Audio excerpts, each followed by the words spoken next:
Welcome to my YouTube channel, Nady Decoder. And today's lecture we're going to be talking about onSuccess and onError callbacks and React query. Before diving into the lectures, please make sure you watch the previous lectures on React query in order to follow along. Let's just dive into the lecture. So in the previous lecture we talked about refresh interval and all that. In this lecture we're going to be talking about the callbacks over here. Instead of passing the configuration over here, I'll just get rid of this.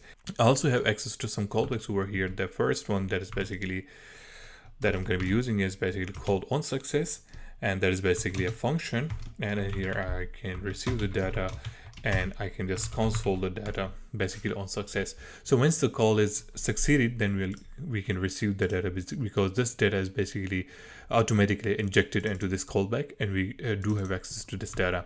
So when I save this and I'll refresh the page, I'll just go to the console and I'll refresh. You can see that we are getting the success message and also all of the users over here from the API. We also have access to another function that is called onError. So if there is any error in the API, then we'll be getting the error like this, and we can specify the error over here. And whatever error that has been thrown by Axios, that will be collected by the use query hook by default, and it will be injected into this callback onError, and we'll be able to receive it here. But in order to get at the error, we can specify the users over here. For example, if I want to access the first user, I can simply do this, and when I refresh the page, you can see that I'll just get the first user.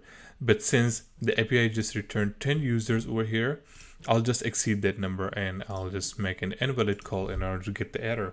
So when I make it 101 over here, for example, and when I refresh the page, you can see that one call is made, then a second call is made, then the third call, and then we'll get the error over here. You can see.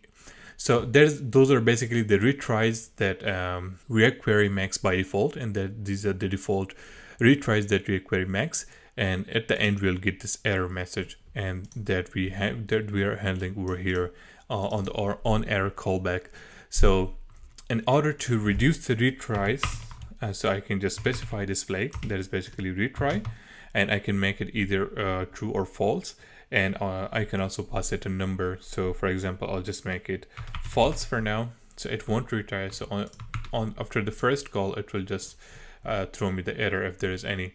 So you can see over here one call is just made, and after that I'm getting this error over here, and you can see the error code over here that says error bad request.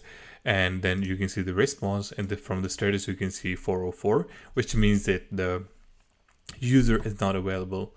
And I'll clean this page up, and when I make it back to users and I want to get the first user, and I'll refresh the page, you can see that the call is successful now, and we are getting the user data. So basically this is how you can have access to the onSuccess and onError callbacks.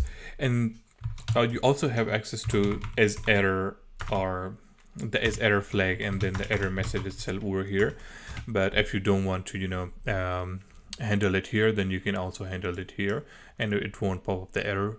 And yeah, so these are basically two ways you can handle errors in the use query provided by React query. So that is all about the onSuccess and onError callback, and you can see how you can have access to data and how the data has been injected by the use query, and also you saw the onError and how this callback and how the error has been injected into the onError callback and how you can have access to it. So I hope you have learned something new in this lecture. Please like and share the video, subscribe to the channel, and make sure to press the bell icon for future updates. And until then, I'll see you in the next lecture.